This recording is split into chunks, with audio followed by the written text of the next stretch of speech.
Dalam wacana kontemporer, istilah khilafah seringkali langsung diasosiasikan dengan Hizbut Tahrir.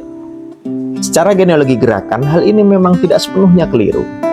Hizbut Tahrir memang menjadi salah satu kelompok yang secara konsisten menyuarakan dan memperjuangkan ide khilafah dalam ranah politik dan pemikiran. Namun, membatasi khilafah hanya sebagai gagasan milik Hizbut Tahrir saja merupakan sebuah penyempitan makna yang tidak adil dan tentu saja tidak akurat baik secara ilmiah maupun historis. Khilafah bukanlah produk pemikiran atau hasil konstruksi satu kelompok saja. Ia adalah bagian dari ajaran Islam yang bersifat aksiomatik.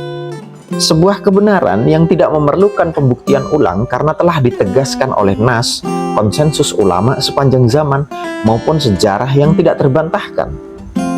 Khilafah adalah sistem kepemimpinan umum bagi umat Islam yang bertujuan untuk menegakkan hukum Allah, menjaga agama, dan mengatur urusan dunia dengan syariat Islam. Ia bukan sekedar sistem politik ansih, namun juga manifestasi dari kesatuan umat dan penerapan syariat Islam secara menyeluruh.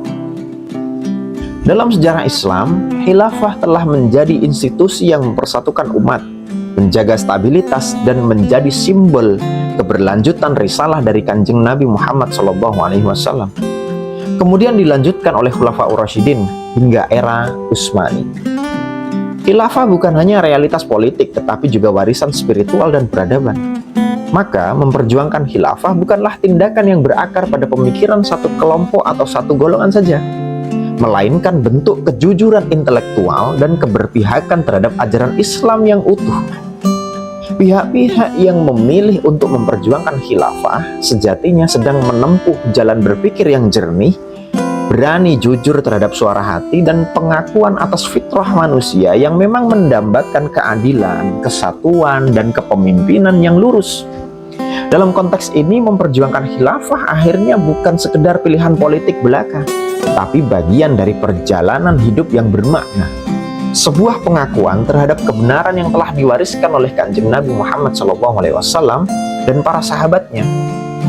Maka siapapun yang berakal, berani jujur terhadap dalil, terhadap pandangan ulama, dan juga terhadap sejarah, akan melihat khilafah sebagai ajaran Islam yang layak untuk diperjuangkan.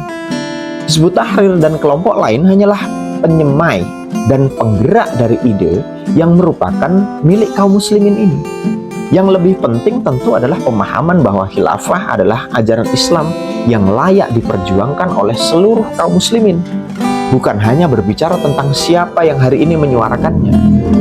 Di sisi lain, dalam dunia yang penuh fragmentasi dan krisis multidimensional sebagaimana hari ini, khilafah bukan hanya relevan, tapi mendesak untuk dihadirkan kembali sebagai sebuah solusi atas segala permasalahan yang terjadi hari ini.